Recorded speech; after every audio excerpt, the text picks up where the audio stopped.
Sekitar 3 bulan yang lalu, kondisi ayam ini buruk sekali. Kurus, tulang dada sampai terlihat, atau sering disebut dada nyilet.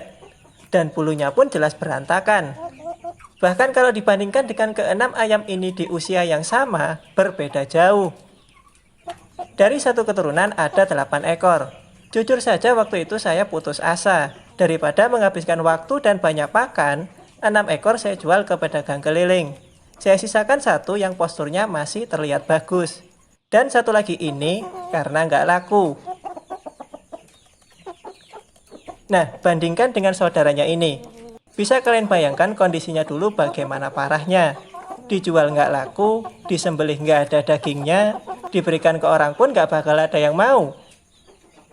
Jadi ya mau nggak mau, nggak ada pilihan lagi, saya pelihara saja dan setelah berusia 6 bulan, ternyata bisa besar.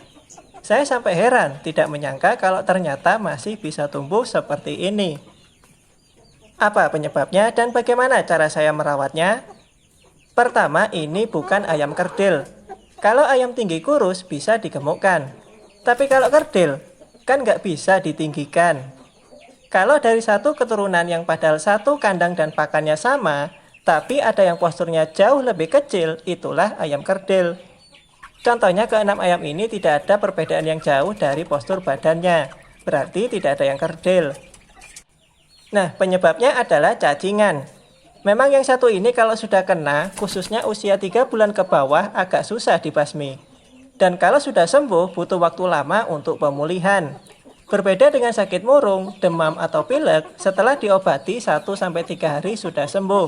Sedangkan cacingan, butuh waktu untuk memulihkan fisiknya.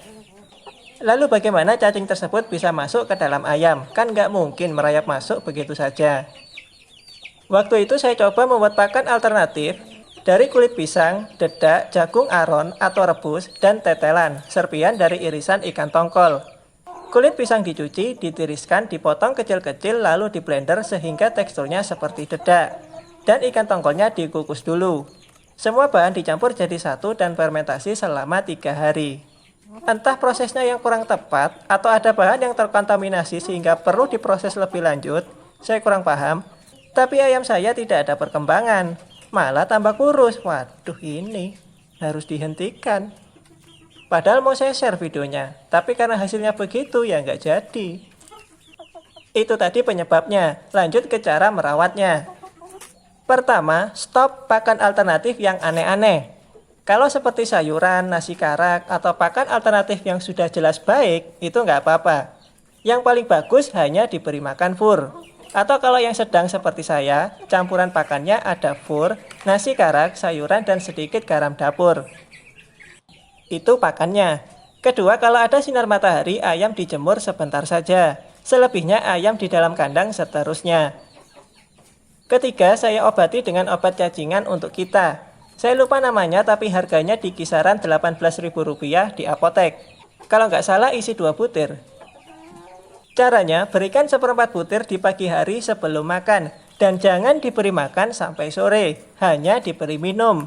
Barulah di jam 3 nanti diberi makan. Ulangi seterusnya sampai habis 1 butir obat cacingan. Berarti ini dilakukan selama 4 hari. Hari kelima saya pasrah. Maksudnya tidak lagi diberikan obat cacingan. Hanya diberi makan hingga berusia 6 bulan, beginilah hasilnya. Ini bukan kali pertama, sebelumnya pernah juga kejadian, tapi ada teman saya yang mau. Bukan dilihat dari kondisi fisik saat itu, tapi dari kepala, kaki, dan faktor induknya. Makanya teman saya mau membelinya. Dirawat, dan karena cuma 1 ekor, hanya diberi makan fur. Hasilnya jauh lebih bagus dari ini.